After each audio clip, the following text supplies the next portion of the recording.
बिस्मिल्लाहिर्रहमानिर्रहीम। कंधे की दर्द की 5 मेजर वजूहात जो सबसे बड़ी इसकी रीज़न्स हैं उनके बारे में हम पिछली वीडियो बना चुके हैं। उनमें से एक वजह रोटेटर कफ की इंजरी है।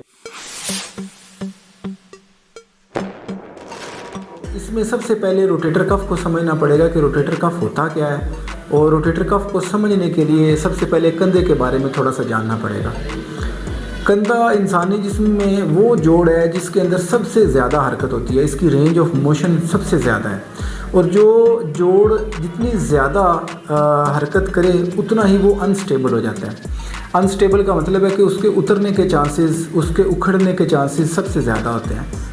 तो इसी तरह इस कंधे को, जोड़ को अपनी जगह पे कायम रखने के लिए कुछ मसल्स की बहुत अहम ग्रुप ऑफ द मसल्स है जिसको हम रोटेटर, अगर ये 4 मसल्स को इकट्ठा करें तो एक ग्रुप बनता है मसल्स का। इस ग्रुप का नाम होता है रोटेटर कफ। ये रोटेटर कफ का फंक्शन ये होता है कि ये कंधे को अपनी जगह पे कायम रखने में मदद देता है और कंधे की हरकत में मदद देता है। रोटेटर कफ की जो पेन होती है वो 2-3 किस्म की होती है। एक ये होता है कि रोटेटर कफ के अंदर कोई इन्फ्लेमेशन हो जाए, सोजिश हो जाए, उसकी किसी चोट की वजह से भी हो सकती है, और बग़ैर चोट की वजह से भी अगर कई दफ़ा यूरिक एसिड की कमी बेशी हो जाए, उसमें ज़्यादती हो जाए, तो उसकी वजह से भी मसल्स के अंदर डेपोजिशन होनी शुरू हो जाती है और वो रोटेटर कफ आपका पेन करना शुरू कर देता है। दूसरी अहम वजह होती है रोटेटर कफ के अंदर अगर टीयर आ जाए या इंजरी आ जाए या वो टूट जाए, तो इसकी भी आगे 2 तरह की वैरायटी होती है। एक ये होता है कि सारे का सारा रोटेटर कफ टूट जाए जिसमें कंप्लीट टीयर इसे हम बोलेंगे, और एक होता है कि पार्शियल टीयर। अच्छा, इसको आप कैसे पहचानेंगे कि कंप्लीट टीयर है या पार्शियल? साइन होता है कि अगर आप कंधे को ऊपर लेके जाएं, और अव्वल तो वो ऊपर जाएगा नहीं, अगर पैसिवली किसी की मदद से आप उसको कंधे को पकड़ के ऊपर लेके जाएं तो जब उसको छोड़ेंगे तो वो नीचे गिर जाएगा फ़ौरन से।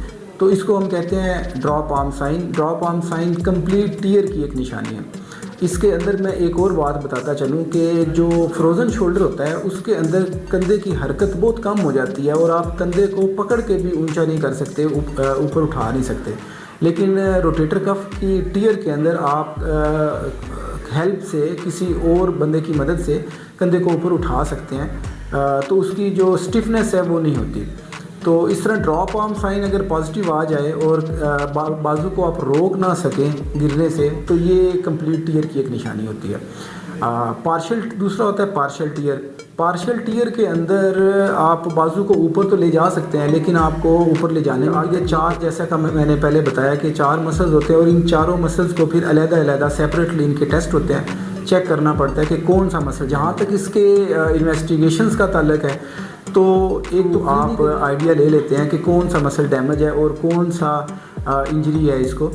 दूसरा, अगर ज़्यादा ज़रूरत पड़े तो सबसे पहली जो इन्वेस्टिगेशन होती है वो एक्सरे होता है। एक्सरे में बेसिकली मसल्स तो नज़र नहीं आएंगे, लेकिन उस मसल्स के अलावा कोई और रीज़न होगी तो वो हमें मिल जाएगी, लेकिन मोस्टली इसमें एक्सरे नॉर्मल ही आता है।